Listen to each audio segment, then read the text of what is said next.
wanted to talk about a few different things that I have posted on Notes because I haven't really written much lately. Well, I guess I did. I published a couple of older pieces, like the one about which I swear, okay, if any of you guys have read the one about humor and like how jokes about white people used to be funny and they're not anymore, um, even the boomers are talking like old people now.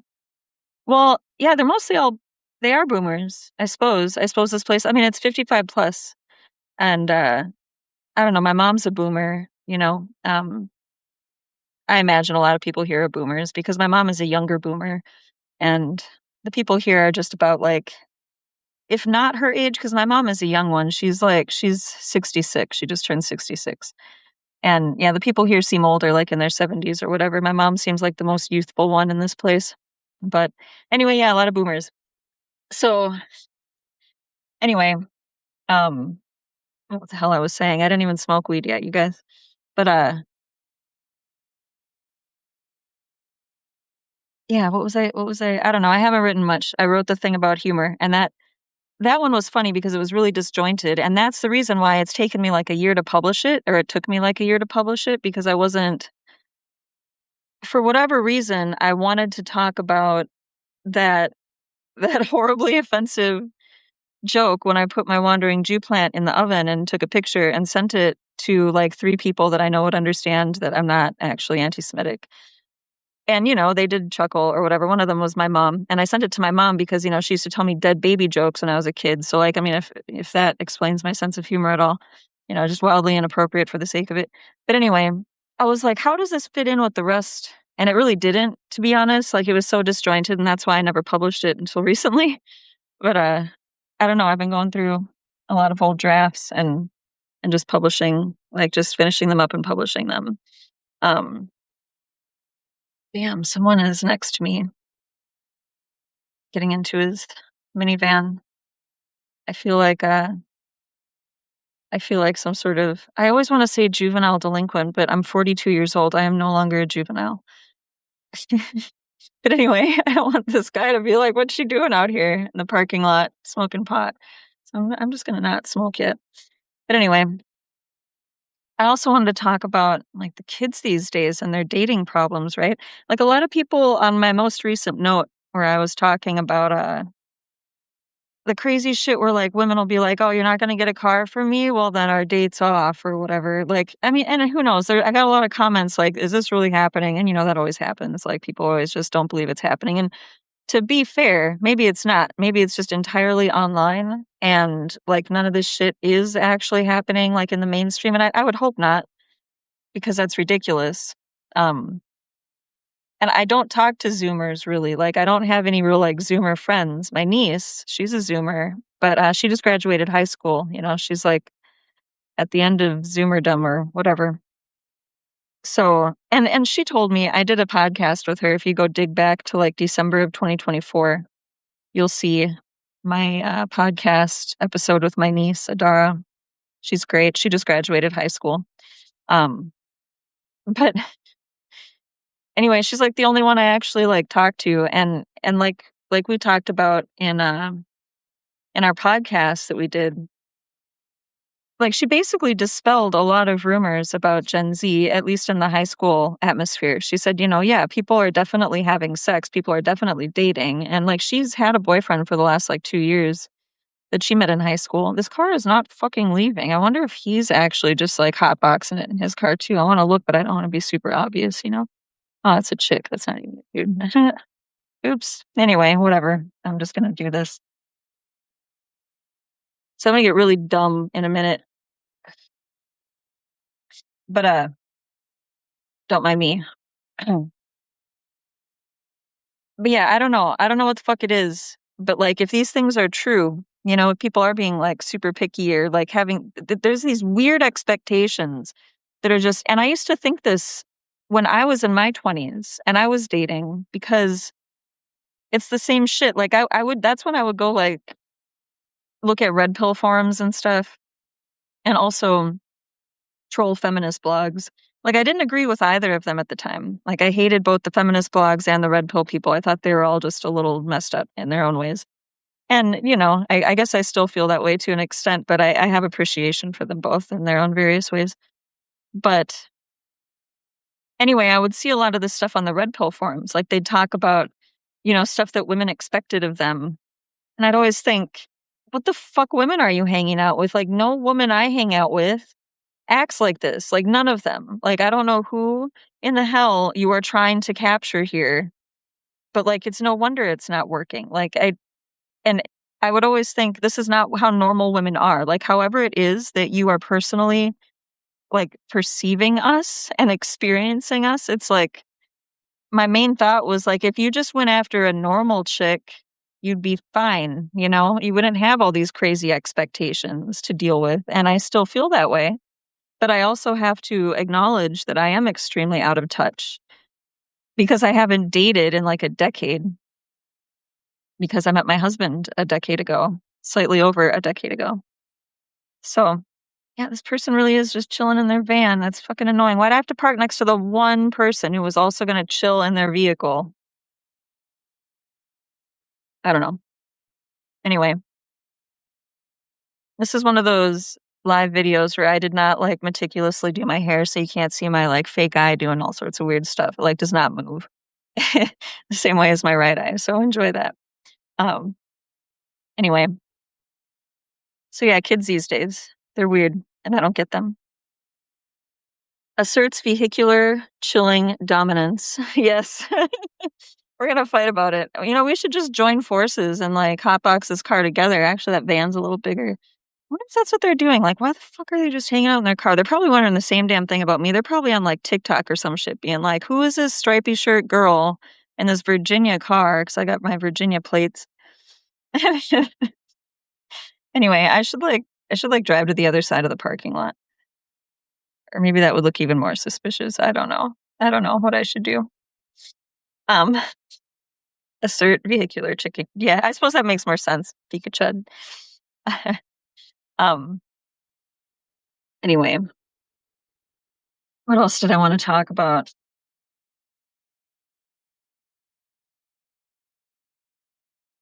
Oh, weed legality. Let's talk about that. It's it's so funny because in 2020, what the fuck year was it? It must have been like 2021. I think it was just before Virginia elected Ralph. No, who the fuck did they elect? So Virginia, if you don't live in Virginia and you don't pay attention to this stuff, Virginia has a funny system with governors. You're not allowed to serve consecutive terms as a governor. You can serve more than one, but there has to be like another governor between your terms.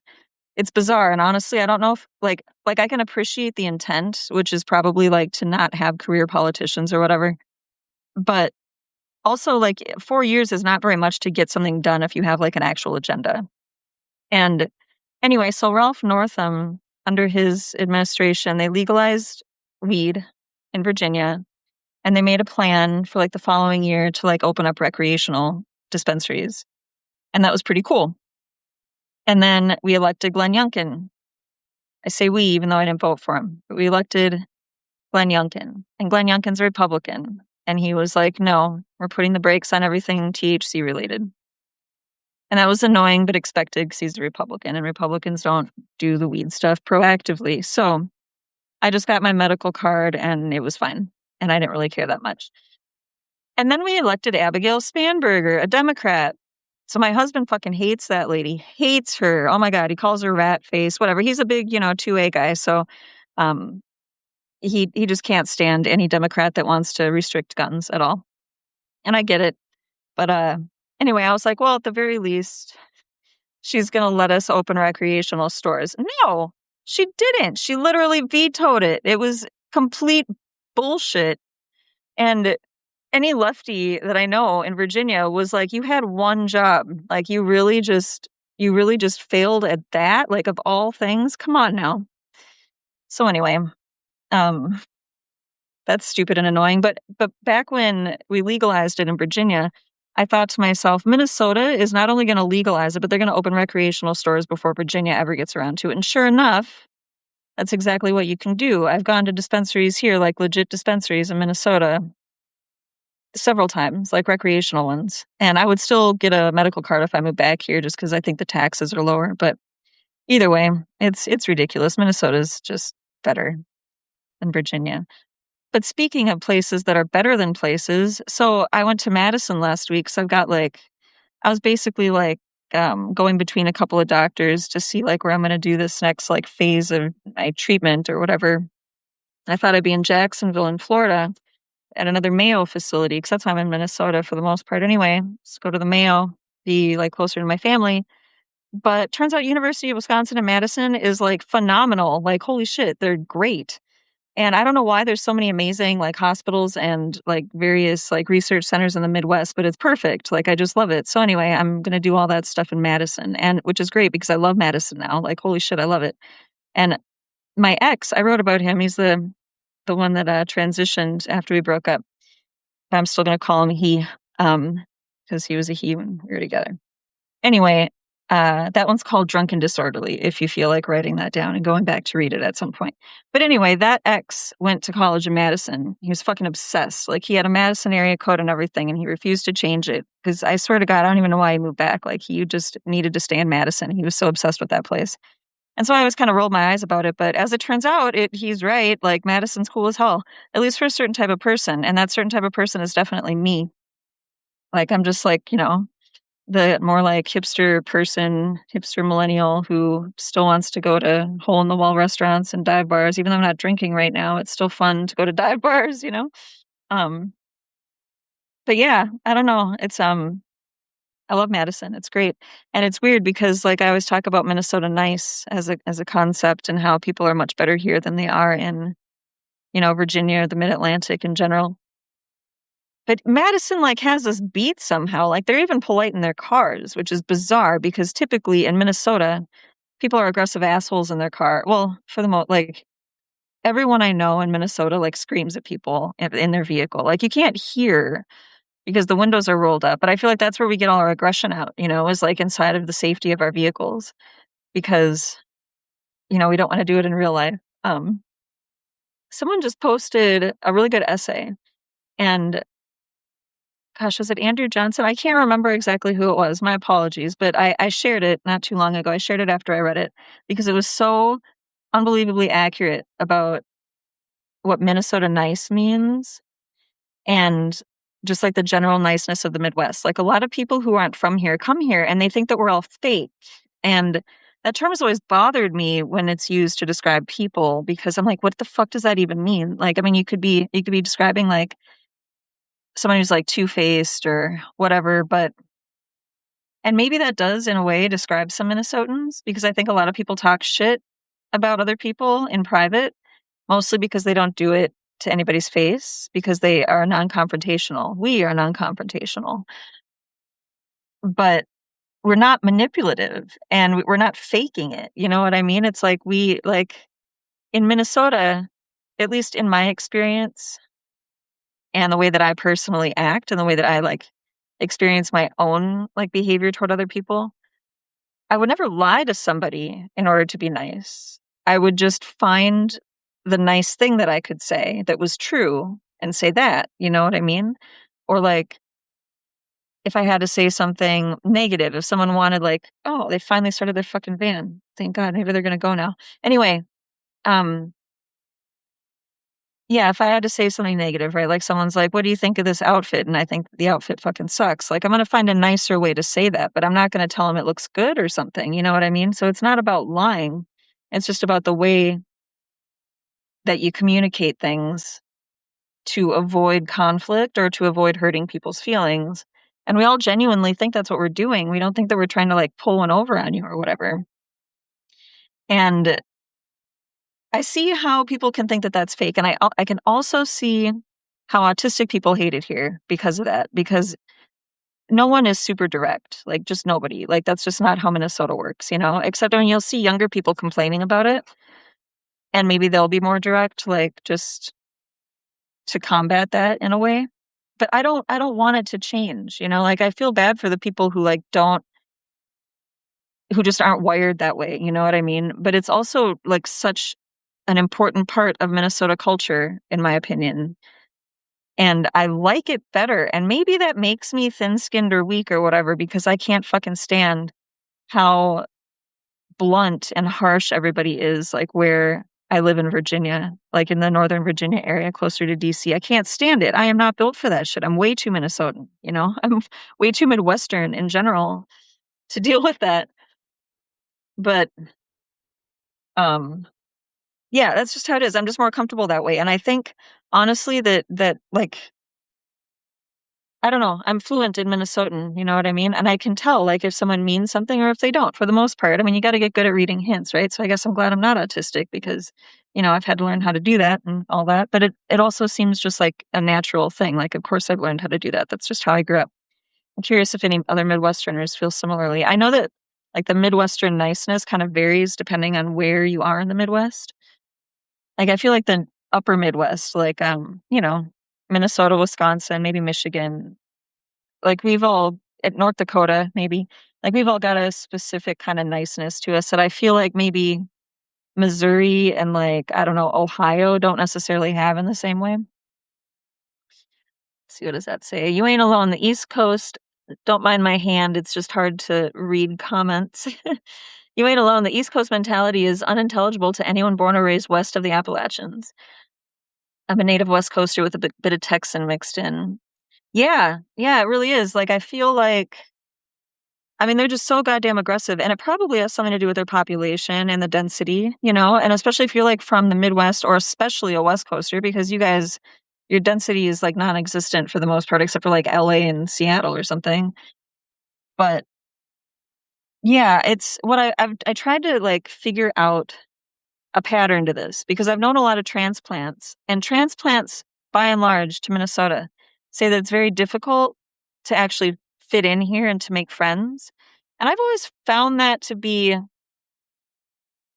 I don't want to say untrue because I'm not a transplant. I mean, technically, I guess you could say I am because I was born in Missouri, but I moved here when I was 3 years old. So, like, I'm Minnesotan. You know what I mean? I wouldn't call myself a Missourian or whatever. I'm fully Minnesotan, and so I know that, there's a bit of bias here, like, I don't actually know what it feels like to be a transplant to Minnesota, but people say, you make all your friends in high school, and then they remain your friends and your only friend group for the rest of your fucking life or whatever. Maybe you have college friends, maybe, but by and large, it's like you keep the same friends and you don't let anybody else in.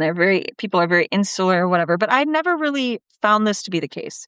What I have found to be the case is, and maybe it's because of the jobs I've had, like call centers and stuff. I've had a lot of jobs that involve like weeks long training periods in a classroom setting.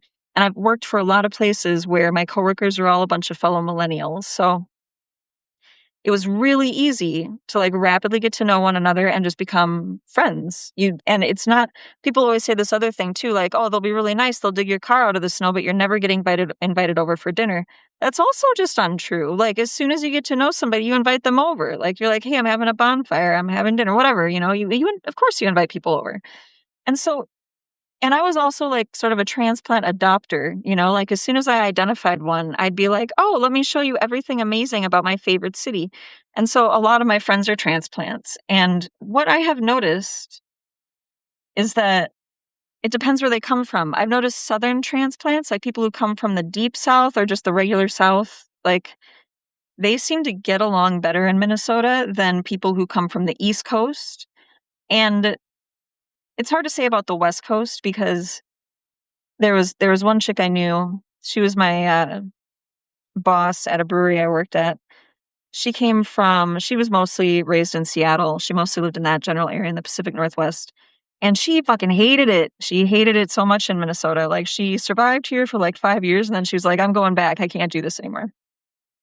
So, that was too bad, but, like, I also knew a guy from North Carolina, another one from Alabama, they absolutely loved it, like, and I wonder if that has something to do with that, like, Southern hospitality, maybe that's similar to Minnesota nice in, like, this somewhat passive aggressive way, uh, or any other way, I'm not really sure, but, uh, yeah, but East Coasters, they fucking hate it here, and what I think the reason is that they feel like they're not accepted or invited over or whatever, because everyone likes to complain that they're never invited to the cabin because we all have cabins. I don't have a cabin, but anyway, we all have cabins, right? And it's cabins on a lake. And I think the reason they don't get invited to the cabin is because 'cause they're too fucking mean, you know? Like, they're too blunt, they feel like they have to be aggressive all the time, and that's not how we work here, you know? Like, if you're aggressive toward a very stereotypical Minnesotan, we are just like, "Oh, so you hate me, that's cool, I'm not gonna talk to you anymore." Even for, like, someone maybe from the East Coast or from New York or something, that's just how they are, it doesn't mean they hate you or anything. But it's very hard for me to remember that too, you know? So anyway, I've identified different, um, different archetypes of Minneapolis, and, um, you've got really thick, full hair. Mine's pretty similar, and I'm supposed to get a haircut soon. Oops. I feel conflicted as a middle-aged man. I will not have such hair forever, but I should be dignified at my age and not flaunt my hair. Well, okay, Bill. Why do you think that flaunting your hair, do you always think it would have to be considered flaunting if you, like, wore it long? Is it long right now? Because I don't know. I gotta be honest, like, the one reason, and I mean, maybe it's just different for men and women, but I haven't dyed my hair in a really long time, and actually, like, I've trimmed it all so that this is all natural, and I actually really like my natural hair color, but the reason I did it is because I wanted to, like, basically flaunt it before I started to go gray, and I don't know, I guess that's probably a little more socially acceptable for a woman to do, but no, you should, like, Bill, absolutely, like, make your hair, like, go, you can go get it cut or whatever, but maybe, like, have them do it in a style. You should flaunt it. You should, it's dignified to flaunt your hair, especially if you're, like, you know, at your age. I mean, I don't know how old you are exactly, but I imagine you're around my age or maybe a little older, like in your 40s or something. If you've got hair in your 40s, a thick head of hair as a man, fucking flaunt it. I don't know. Don't don't worry about that. You should flaunt it. The Midwestern mentality from the point of view of the West Coast is very encoded. There are a lot of social customs that are very well embedded that take a long time to figure out. West Coasters are almost all transplants. Yeah, you know what? You're right. West Coasters really are a lot of transplants. And that's the case with, a lot of the East Coast cities too, I suppose, like DC, like where I live in the Northern Virginia area, in a DC exurb. Yeah, everyone's from somewhere else. And most of the people in my county are military. And that's where it's kinda tough. In Minneapolis, there aren't a lot of transplants, you get a handful here and there, but they're mostly, like, from Wisconsin or North Dakota, and they're, like, coming here for, slightly more job opportunities or whatever. So the culture is almost autistically negotiated on the fly. That's interesting. Bill, but you should see my friends. Wait, what do you mean? Explain more. Rage for the machine. I hate my old man hair, 56, and would prefer to shave it, but wife won't let me. You know, You wanna, like, shave it all off, like, bald style? Like, what do you mean by old man hair? Like, is it, like, a certain balding pattern you're talking about? Like, where it's, like, the monk thing? 'Cause, I would agree with you, you should just shave that. That's what my husband does. He had that hair pattern, and he's like, "Fuck it, I'm just shaving it." And it looks so much better. I don't know why anyone, like, maintains the old man style, you know? So, I would have to agree with you there. Um, but yeah, Bill, I need to understand what your friends look like. Yeah, you should definitely. Are they more dignified? Is that what it is? It gets bloody whenever it grows a little. I'd prefer bald. How does it get bloody? Yeah, you should probably do the bald thing. I'm with you there. I'm with you there. I think it almost always looks better, especially if you can, like, grow a beard with it. Like, a nice trimmed beard with the bald head is, like, a super good aesthetic. I think that just looks good. Their hair's in bad shape. Some are contemplating a toupee. Oh, so you're afraid you're gonna, like, be showing off and they're gonna, like, kinda be resentful or feel bad. I see what you're saying. Hmm. It's a good question because, I'm inclined to, like, feel the same way, I don't wanna show off or something. But, I mean, like, are you gonna regret it? Like, if your hair changes? Your beard is awesome. I'm so glad for you because that's how it goes. I feel like as soon as, like, you lose head hair, it's like, yeah, the beard flourishes. Like, you should, like, my husband, he was in the military when I met him, so he didn't have any facial hair at all, but as soon as he got out of the military, he maintained the bald head, and then he just grew out his beard, and now he's got this long ass beard. I prefer it trimmed myself. A trimmed beard I like more, but, you spend so long not being allowed to have facial hair, and you're just gonna go a little nuts, as my husband did. But what he does now, I think, is cool. Like, he takes his beard and, it's like, I don't know, this long or so, and he'll just literally twist it, into, like, a nice little twist, and he just has this twist going down his chin, and actually, it's pretty cool. I think that's a fun style, and people compliment it all the time. Um, but yeah, I don't know, beards are cool. So are bald heads. I do prefer my hair, though. The only reason that my hair is so long, it used to be much shorter. I would usually do shorter styles because I just thought they were more fun. But I got this awful haircut in, I believe it was spring of 2022. I came back to visit in Minnesota because I was living in Virginia. And my hair, I had had a perm actually. It was in 2020, and I just went a little COVID nuts, like being all locked up or whatever. And I was like, fuck it, I'm getting a perm. And my hair is normally pretty straight. And so I got a spiral perm. And I thought it looked pretty awesome, to be honest. But by the time I had gone back to Minnesota for this trip I'm referring to, it had grown out quite a bit. So, I had straight hair from like here to here, and then these like lazy, dried out curls, going down. And I got together with a friend of mine, and we were super drunk, and she's a barber, okay, like barber specifically, not like a hairstylist, but she cuts men's hair. And she does an excellent job, and she has like one of those hairstyling chairs with like a sink with the dip in it and stuff in her garage. And so me and her and one of her friends was like, I need a haircut. So she's like, come on over, I'll do it right now. And then he brought cocaine. So we were drunk and doing cocaine. And after she was done with this awesome haircut she did to her male friend, I was like, hey, friend, can you trim the dead curly bits off the end of my hair? And she's like, yeah. So she did it, and she did a fine job. But then she was just like, oh my God, now I just want to like do a crazy mohawk or something. And, me being who I was and also on drugs and alcohol, I was like, do it. That will be great. And anyway, that was the worst haircut I've ever received in my fucking life. So I woke up the next morning, it was completely uneven. And she noticed too. She was like, I can even that out for you if you'd like. And I love her dearly, but I was like, you're not touching my hair with any more scissors. I don't care how many credentials you have. You cut men's hair and you cut mine like a man, and I hate it. And um so yeah, I started growing my hair out in 2022, and the only thing I've done since is either I cut it a little bit to even it out because it grew out into this mullet shape, and then I've cut to trim split ends, and that's it. But yeah, it's like all the way down my back at its longest, and so it's the longest it's ever been since I've been an adult, or maybe even my whole life. Um, your hair is lovely. Have you ever dyed a non-natural color? Thank you.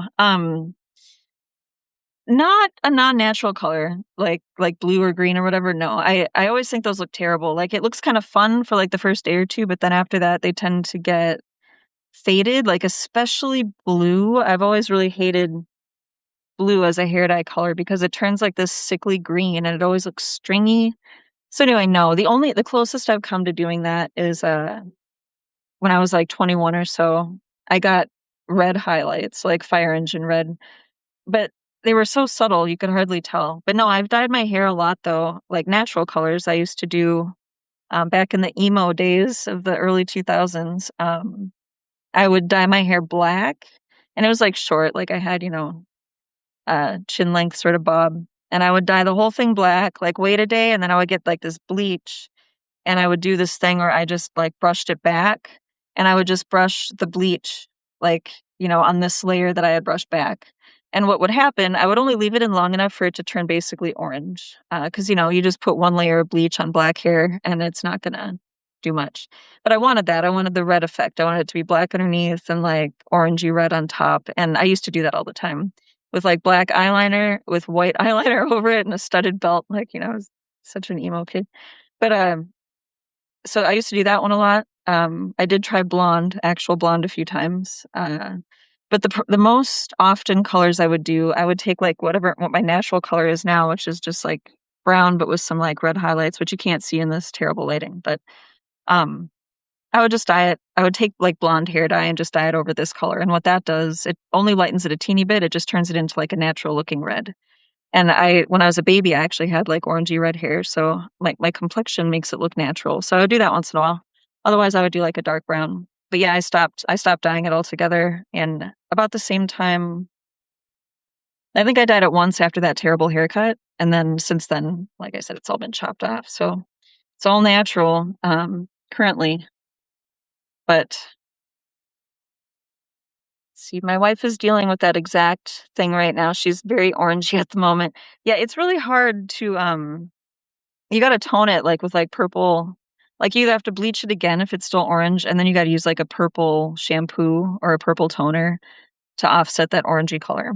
Um, that's usually what does it. Let me see. Bill says, I'm doing family photos with me and my kids, and maybe it would be inappropriate to have a Fabio coif. Maybe it would be. I don't know. I'm just when it comes to men's hair, I feel like men don't like own the hair enough. You know what I mean? Like you either got to own the baldingness by just shaving it off, or you got to own the long hair by like keeping good care of it. Because I know so many guys, or I have known so many guys throughout my life who've had long hair, but it's like the length is where they stop giving a shit. And they don't seem to brush it very often. It usually looks greasy. Like the shampoo they're using is like all wrong for their hair texture, stuff like that. I think men just need some hair lessons. Like you guys could just rock so many different styles, but I feel like not enough dudes do that. I don't know. I'm still kind of on team grow the hair out, but then again, you know your situation best, Bill. Um, but yeah, I don't know. It's like the same feeling that I got though when I realized I was like in my late 30s and I had been dyeing my hair my whole life and didn't even really know what my natural color looked like and decided to stop dyeing it before it went gray and I couldn't ever remember. So I don't know. That's how I feel about what you said about your hair. Like it's not going to be that way forever. You should definitely embrace it while you have it. You know what I mean? That's my opinion. But with the caveat that, I don't know your life so much, but yeah. The van left that was next to me, but I still don't know what they were doing. Like, why? I don't know. What do I do when I sit in the car for a long time? I guess I'm like fucking around with my Spotify or GPS, and then I'll open up Substack for no reason and then spend another 10 minutes just sitting here in my running car looking at Substack. But, so yeah, I guess I get it. It's not that weird. But, let's see. There are other things I wanted to talk about that I was like ranting about on notes. I'm trying to remember what they were. What have I ranted about? Yeah, the whole dating thing about expectations and how ridiculous they've gotten because, when I was in my 20s and I was dating, like, I mean, it was just so different. It was so, so different than the way people describe it now. And granted, I was in my 20s between 2003 and 2013 or whatever. That's when I turned 30.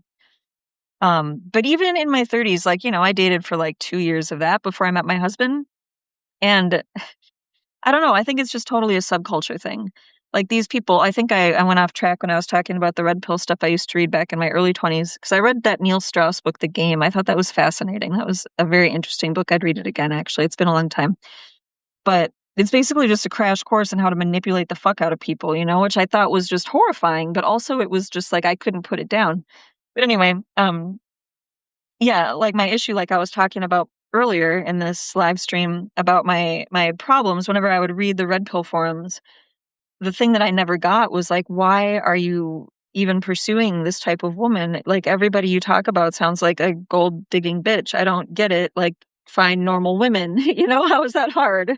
Because I would feel the same way about women who complained about men. Like all these men, like they'd act like it was every man who was just doing whatever thing we were complaining about those days. And I'm like, I can't relate to that either, or the men who would like lead you on forever and not want to be in a relationship. Because in my experience in my 20s, it was exactly the opposite. Like millennial dudes in the early 2000s, like I'm an elder millennial, right? So like I was 21 in 2004. So, like, millennial dudes at that age, like, around my age at the time, were, like they all wanted girlfriends, and someone just wrote about this, maybe it was Cartoons Hate Her, or it was someone else who was writing about how their experience with, like, dudes in this era were so the opposite of how women complain about dudes now, and, like, maybe it was Kate, it might have been Crypto Gal, but yeah, dudes dudes wanted relationships, and it was honestly like, some women did, a lot of women did, but a lot of us were also like, "No, we're not quite ready for that," or, "We're not sure about you." Like, it was almost like those roles were reversed, and it just felt more natural that way.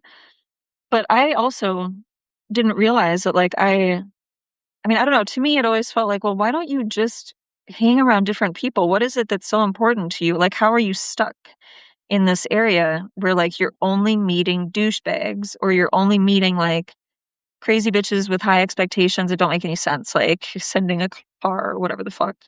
Like, the people that I hung out with were, like, hipster millennials who were mostly broke, like, some college was the thing you select, like, in the drop down instead of four-year degree or master's or whatever. Like, all of us were the same. We were all, like, smart people who were not as educated as we should have been because we were too, like, burned out from school and shit, but we would teach ourselves things, like, we were all curious people. We'd, like, play on Wikipedia for fun. You know the type. You're probably all that type because we're on fucking Substack. So, I mean, those are the kinds of people that we were, and so we all knew that, like, no one can afford like, none of these people can afford to go take you to, like, some fancy ass like, I've still never been to a restaurant that, like, the bill comes to, like, $400 for the 2 of you, Like, who wants to do that? You get small portions, I don't know. But anyway, the point I'm trying to make is that, like, this is such a class thing, I feel like, because, I mean I don't know, I can't imagine having those expectations, and I did have some friends, that were in my peer group and also in my, like, socioeconomic area, like, in the same place, but they were actively trying to marry up, but they were just because they weren't raised in that sort of, like, more upper class sort of, um, milieu, I guess, like, they didn't know how to do it, and they're always so crass and tacky about it. So I don't know, it was just a different world, and I feel like those worlds probably still exist in 2026 for Zoomers. I just don't know where they are because, like I said, I don't really talk to that many Zoomers. Um, but yeah, like, if you are the type to actually go get a part-time job or something, then you'll meet people, if you are going to college, you'll meet people. I don't know. Bill says, "You should check out Jack Donovan. He explains the manosphere fairly objectively because he's not into ladies." Oh, interesting. He started his manosphere journey on the spearhead under infamous Welmer, aka me. Huh. So I've definitely heard of the spearhead. I'm pretty sure that I've looked at that um a while back. Uh but yeah, no, in the years since, my early 20s when I was looking at all those forums, I've grown to appreciate manosphere stuff a lot more. I mean, when it's coming from the kinds of guys who aren't just, like, outright, like, "You shouldn't vote," and, you know, "You're a washed up whore," whatever the fuck it is that some of these douchebags say. But no, like, when it comes to, like, intelligent manosphere guys, especially, like, when it comes to red pill stuff, I feel, like, more of an appreciation almost for it, Like, I've learned more, I guess, about the purposes of it, and also, I don't know, there was a long time in the early like, I don't know, I'd say between, like, 2007 through maybe 2012 or so, when I was doing a lot more blogging on my ostensibly feminist blog, which kinda stopped being a feminist blog after a while.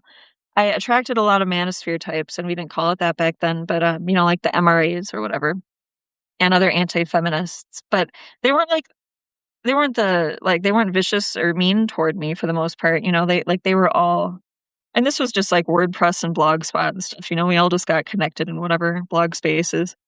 And, they'd come in and argue with me constantly in my comment threads, but, in a respectful manner. And like we all had so many really interesting discussions. and I learned a lot from them, and I think that they learned to sympathize a little bit with some women's perspectives. I think that we all did pretty good for each other, like, being able to talk like that, but as a result, I was completely disowned by the feminist blogosphere. Like, they would not claim me. I was not a feminist to them anymore. I was far too friendly with the MRAs, but the MRAs all thought I was absolutely a feminist. So it's just one of those things, like, how I can also get called, like, a communist and a Nazi in the same day on Facebook, 'cause that's like a lot of us, I think. I found my people on Substack, all the people who get called both in one day. But, anyway, yeah, that was kinda where I was with the whole feminist blogging thing too. Feminists are so totally déclassé. You know what? I don't actually know what that word means. I'm not gonna lie. Um, you'll have to tell me and not judge me too hard. Uh, yeah. Anyway, I did and I actually just posted a note. I think I was restacking Virginia, Klarnstein or Klarenstein. I don't know how you actually, how she pronounces her last name. Anyway, previously known as Virginia Weaver. Oh, style. Yes, somewhat. I don't think that all feminists have gotten the message though. Speaking of feminists, you guys, I had a couple months ago, I recorded a really great podcast episode with Darby Saxby, and I know she's been pretty active in like some of the circles that I inhabit on Substack, and probably a lot of people watching too. But um, yeah, I haven't. We ended up, like, doing this over the computer, and then my computer just, like, turned itself off, and so I was really hoping to be able to do this without any major audio edits, but, yeah, that's the only reason I haven't released it, because I need to edit the hell out of the audio, and I'm pretty sure that all of it is on my computer in Virginia. Um, anyway, maybe that will come out at some point, but no, we had a really great conversation about feminism, 'cause I don't call myself a feminist anymore, I haven't in a long time. But I was thinking about, like, what should feminism do next? And she wrote a whole blog post about it, and we talked about that, and it was actually a great conversation. It was, it's Darby and I don't, like, not get along or anything, so it wasn't like it was surprising. But a lot of the other people that I talk to on Substack do not get along with her, and vice versa. So, anyway, it was a fun conversation. One of these days, we talked about the future publication of her book, which I believe came out today, so it's a little old. Uh, anyway, yeah, I was talking about how in this note earlier today about how I've read and listened to more right-wing things than left-wing things, even though I'm definitely far more on the left than I am on the right.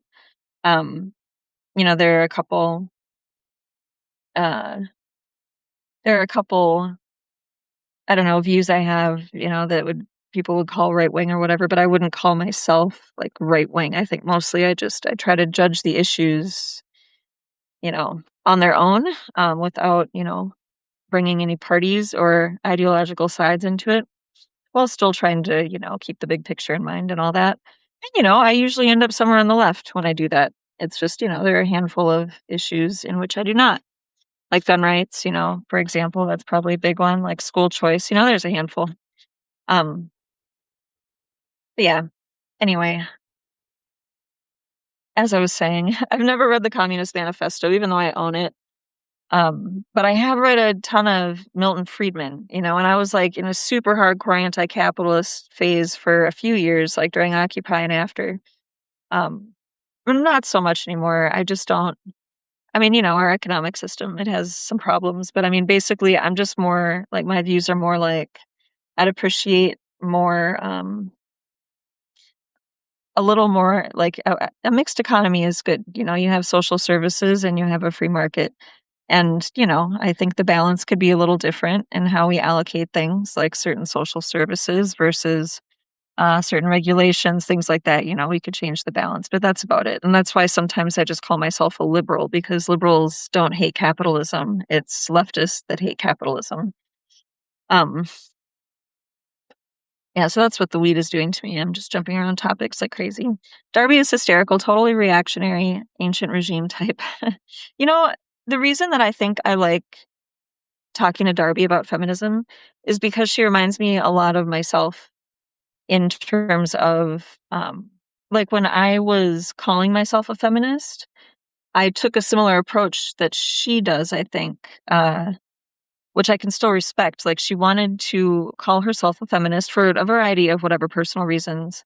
Like, it made sense. Like, the basic definition most people can agree with, like, legal equality between men and women, stuff like that, whatever. But most of us agree with those things, so a lot of feminists will be like, well, then you're a feminist.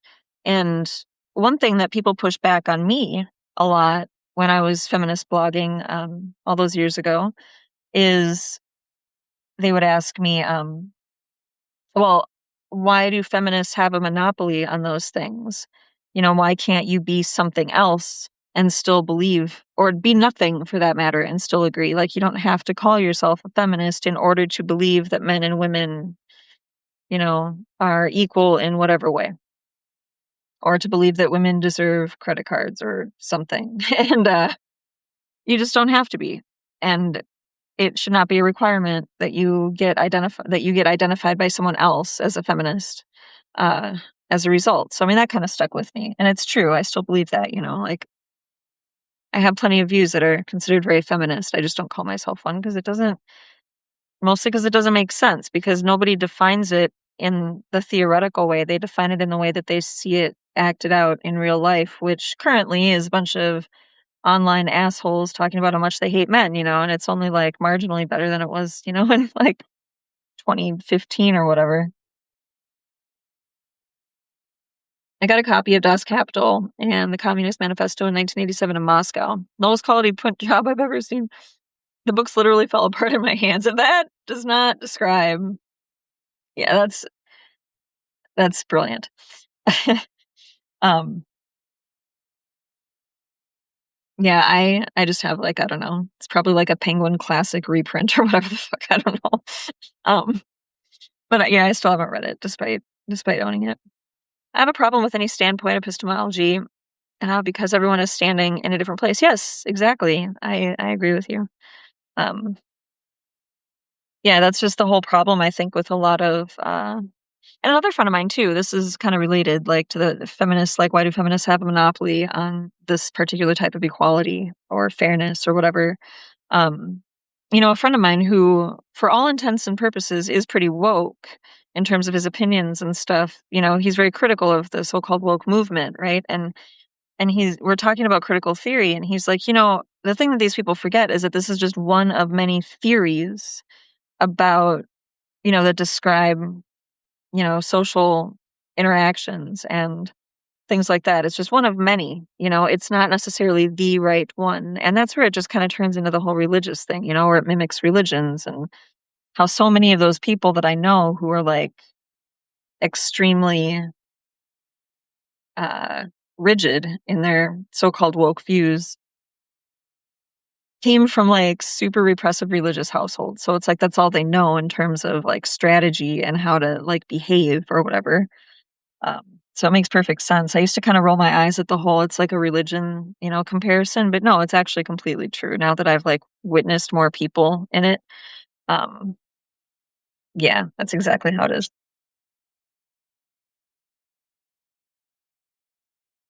And that's the funny thing about being in Minneapolis again, because I was kind of I was thinking about how during Occupy in 2011, I like to give a lot of shit to, like, the South Minneapolis, like, polyamorous anarchist commune community, because that's where all the polyamorous anarchist communes are, where there's, like, a shit ton of people who are all dating each other, living in the same, like, upstairs duplex unit or whatever. And, they have all the punk rock places, and all the, like, anarchist cafes where every single barista is non-binary and goes by they, them pronouns, and everything smells like armpits, like I was mentioning today when I was at a Northeast coffee shop, because I said Northeast just smells different. And yeah, these Minneapolis archetypes, I have a great fondness for the South Minneapolis polyamorous anarchist or whatever. And I used to consider myself one for a brief time. I still have this horrible anarchy tattoo, uh, even though I wouldn't call myself an anarchist anymore, just in my heart. I'm an anarchist at heart.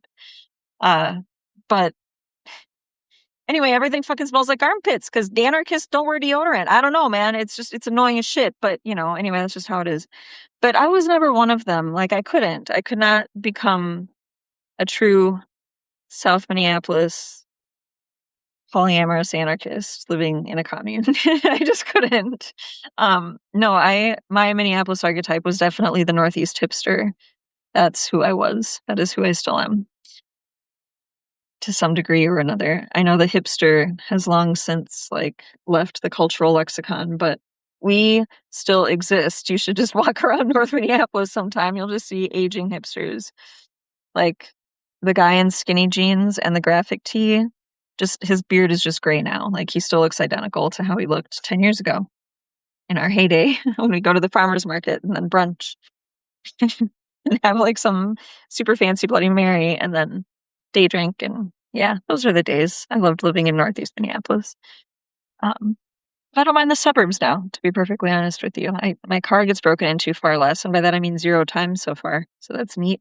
I do get more parking tickets and warnings from the suburb because this particular suburb, like a few in the area, do not let you park overnight on the street. So you have to be in a driveway or a parking lot.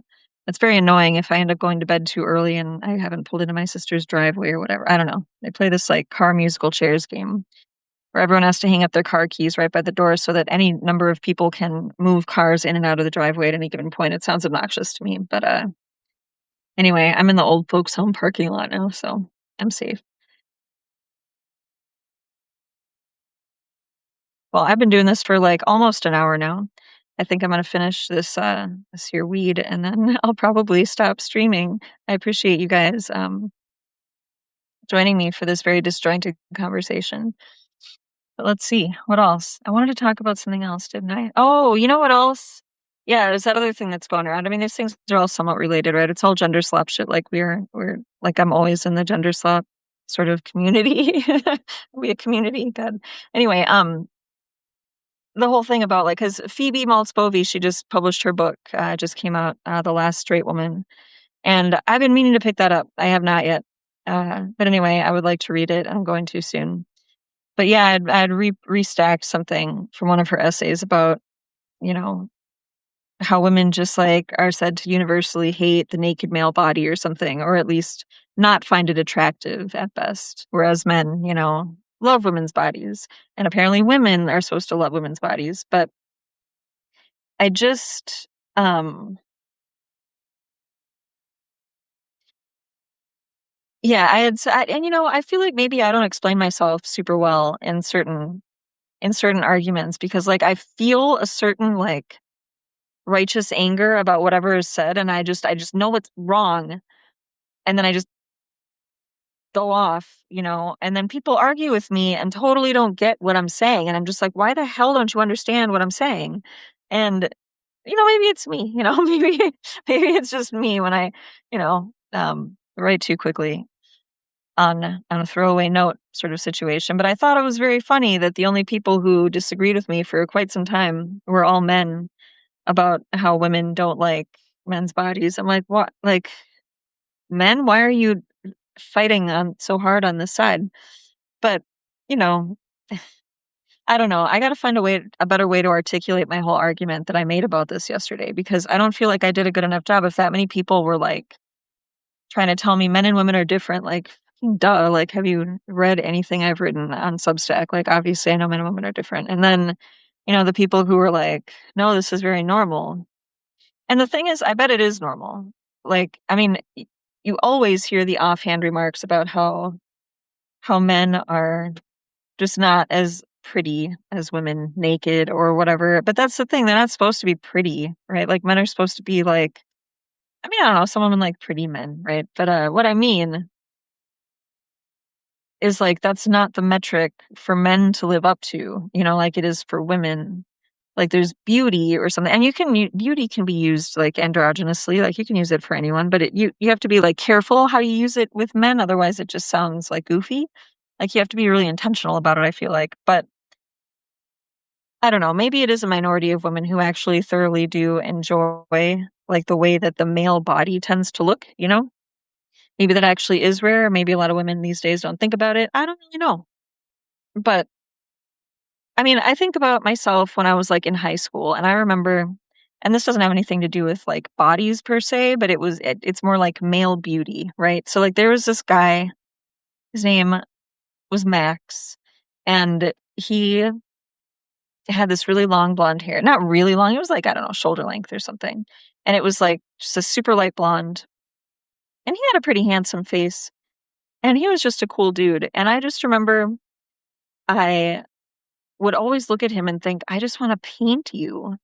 And, like, I don't know, maybe he looked like some sort of Greek god to me, I don't know. I feel like whatever it was, he just had a very striking sort of head. Like, I don't even wanna say face because it was his hair too, you know? It was like his whole from the neck up, it was just beautiful, like, there's no other way to say it, but he definitely didn't look feminine, like, he looked masculine, like, with his long, silky, beautiful hair and his man face, like, dude had, like, a man nose, he had, a jaw, like, he didn't look feminine, he wasn't like Timothy Chalamet or whatever, and and then I dated this guy after I graduated a couple years later, and I thought the same way about him. Ironically enough, he also had long blonde hair and, and, like, a similar kind of face, and, and I thought, "I want to paint you." And as it turned out, I was just applying to art school, so I actually drew him in charcoal. It wasn't really the same, um but yeah, all I could think was about men like that. I would think to myself, "You are beautiful. I want to make art out of you," like they're like actual muses, which I think is not common to call men those, but I think they could be.